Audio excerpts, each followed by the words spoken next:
សួស្តីបងប្អូនប្រិយមិត្តទាំងអស់គ្នាសូមស្វាគមន៍មកកាន់ Channel 361 Healthy របស់យើងសាជាថ្មីថ្ងៃនេះយើងនឹងនិយាយអំពីប្រធានបទមួយដែលសំខាន់ខ្លាំងណាស់សម្រាប់សុខភាពបុរសប៉ុន្តែជារឿយៗត្រូវបានគេមើលរំលងនោះគឺភេសជ្ជៈអ្វីដែលយើងទទួលទានរាល់ថ្ងៃអាចមានឥទ្ធិពលដោយផ្ទាល់ទៅលើសមត្ថភាពផ្លូវភេទបុរសជាពិសេសគឺគុណភាពនៃការឡើងរឹងរបស់អវយវៈភេទតើបងប្អូនបុរសទាំងឡាយធ្លាប់មានអារម្មណ៍ថាសមត្ថភាពផ្លូវភេទរបស់ខ្លួនមិនដូចមុនដែរឬទេឬមានអារម្មណ៍ថាធម៌ពលចុះខ្សោយមូលហេតុអាចមកពីកត្តាច្រើនយ៉ាងដូចជា stress ការគេងមិនគ្រប់គ្រាន់ឬបញ្ហាសុខភាពផ្សេងៗប៉ុន្តែថ្ងៃនេះយើងនឹងផ្ដោតលើកត្តាមួយដែលងាយស្រួលកែប្រែបំផុតគឺទម្លាប់នៃការទទួលទានភេសជ្ជៈ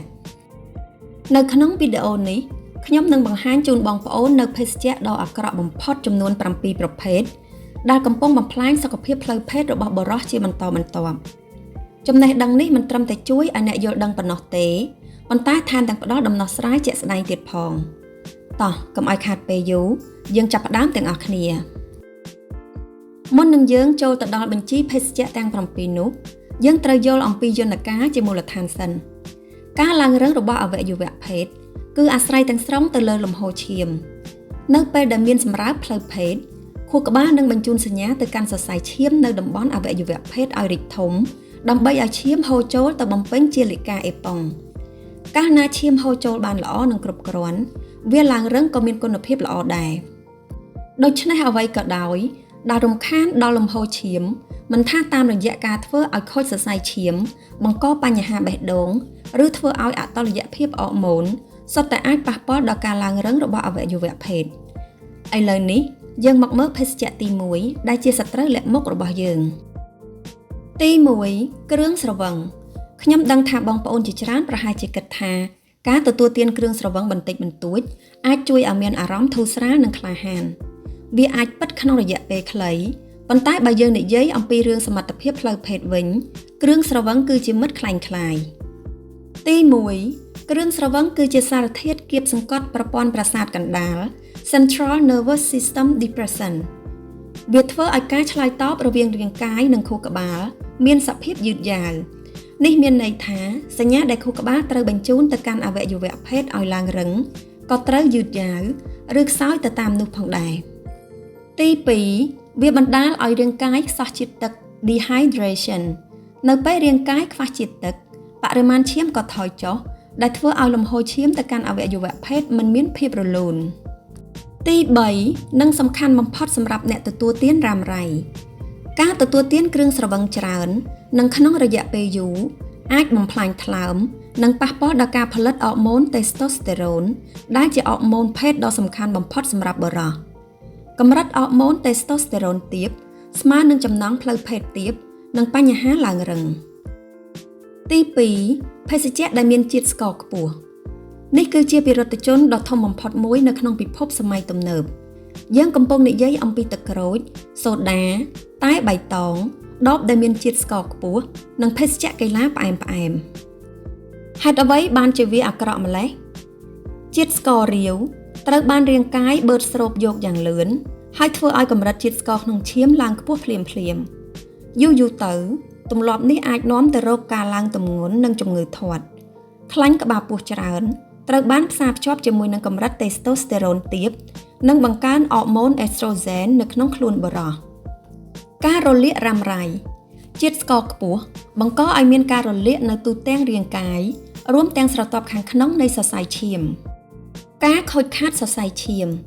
នៅពេលស្រទាប់ខាងក្នុងនៃសរសៃឈាមរលាកឬខូចខាតវានឹងបាត់បង់សមត្ថភាពក្នុងការរីកធំបានល្អនេះជាមូលហេតុចម្បងមួយនៃជំងឺងាប់អវយវៈភេទ Erectile Dysfunction គិតសាមញ្ញទៅបំពង់ទឹកដែលជ្រេះស៊ីมันអាចបង្ហូរទឹកបានខ្លាំងនោះទេទី3ភេសជ្ជៈបើកម្លាំងភេសជ្ជៈបើកម្លាំងហាក់ដូចជាផ្ដល់ឲ្យអ្នកនៅថាមពលភ្លាមប៉ុន្តែវាជាថាមពលដែលអ្នកត្រូវសងវិញជាមួយនឹងការខូចខាតសុខភាពភេសជ្ជៈទាំងនេះមានជាតិស្ករដ៏មហាសាលរួមជាមួយជាតិកាហ្វេអ៊ីនក្នុងកម្រិតខ្ពស់ហួសប្រមាណ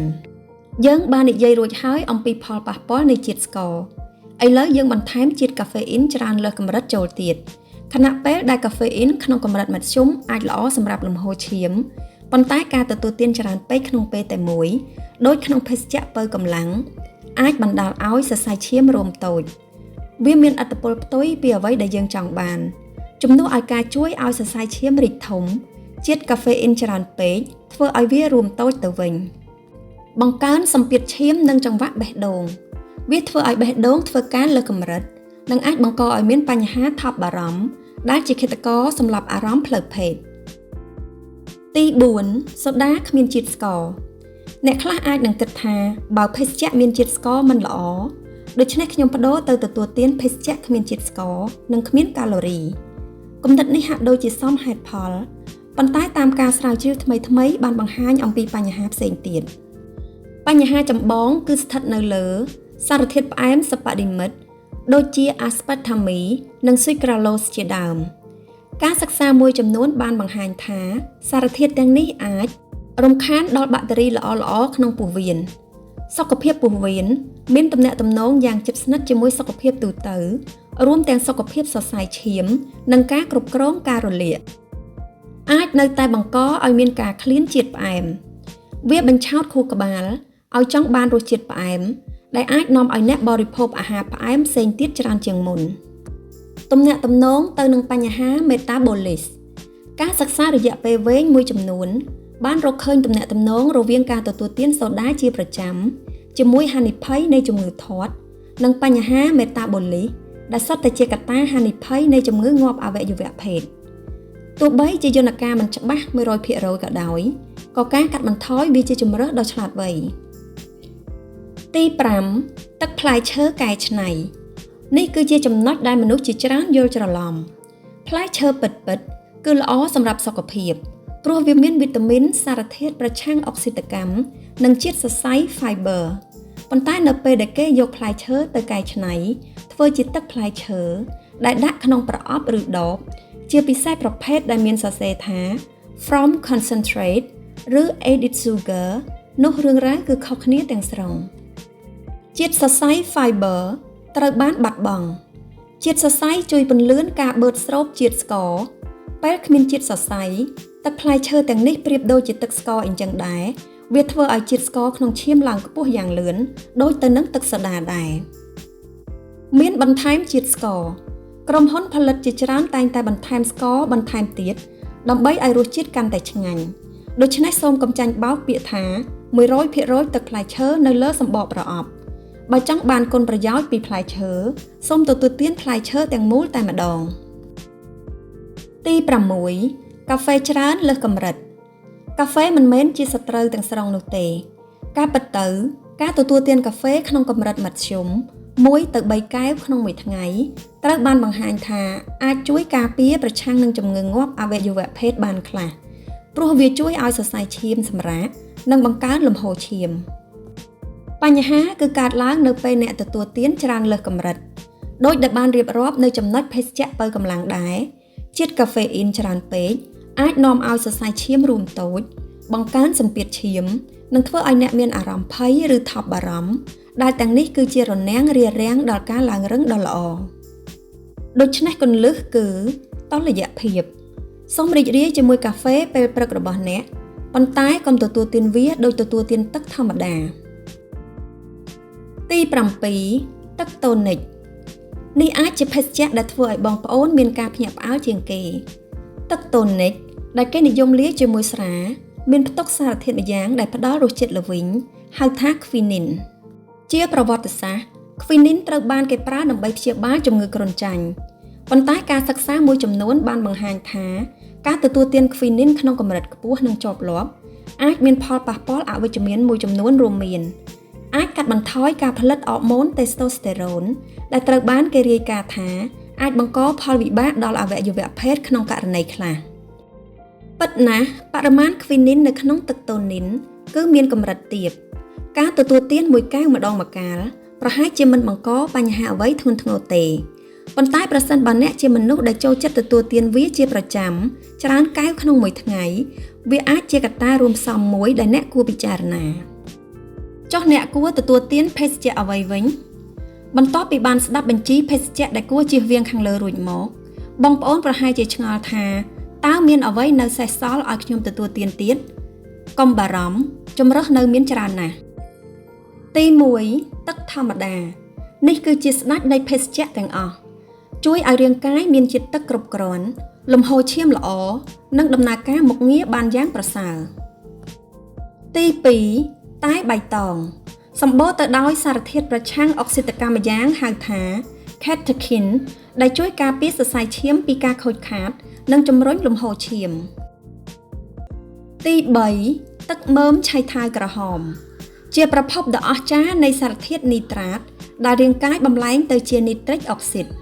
នីត្រិកអុកស៊ីតគឺជាម៉ូលេគុលដ៏សំខាន់បំផុតសម្រាប់ជួយឲ្យសរសៃឈាមរីកធំទី4ទឹកឪឡឹកមានផ្ទុកអាស៊ីតអាមីណូម្យ៉ាងឈ្មោះថាស៊ីត្រូលីនដែលរាងកាយអាចបំលែងទៅជាអាជីនីនរួចទៅជានីត្រិកអុកស៊ីតផងដែរទី5ទឹកផ្លែទទឹមសម្បូរទៅដោយសារធាតុប្រឆាំងអុកស៊ីតកម្មដែលត្រូវបានគេបង្ហាញថាជួយបង្កើនលំហូរឈាមនិងអាចជួយដល់អ្នកមានបញ្ហាឡើងរឹងសេចក្តីសន្និដ្ឋាន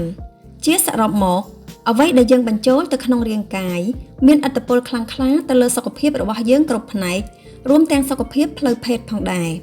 ភេសជ្ជៈដែលមានជាតិស្ករខ្ពស់គ្រឿងស្រវឹងនិងសារធាតុគីមីមួយចំនួនអាចបំផ្លាញសរសៃឈាម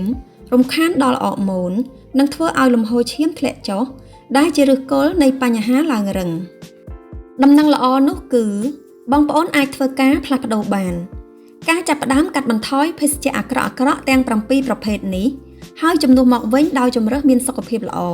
គឺជាជំហានដ៏ធំមួយឆ្ពោះទៅរកការកែលម្អសមត្ថភាពផ្លូវភេទនិងសុខភាពទូទៅរបស់អ្នកចូលចងចាំថាការផ្លាស់ប្ដូរតូចៗដែលធ្វើឡើងជាប់លាប់អាចនាំមកនូវលទ្ធផលធំធេងសូមអរគុណសម្រាប់ការទស្សនាប្រសិនបើបងប្អូនយល់ថាវីដេអូនេះមានប្រយោជន៍សូមកុំភ្លេចជួយចុច like share និង subscribe Channel 361 Healthy ដើម្បីទទួលបានវីដេអូថ្មីៗស្ដីអំពីចំណេះដឹងសុខភាពពី Channel របស់យើងខ្ញុំបន្ថែមទៀតសូមជូនពរឲ្យបងប្អូនមានសុខភាពល្អទាំងអស់គ្នាសូមជម្រាបលា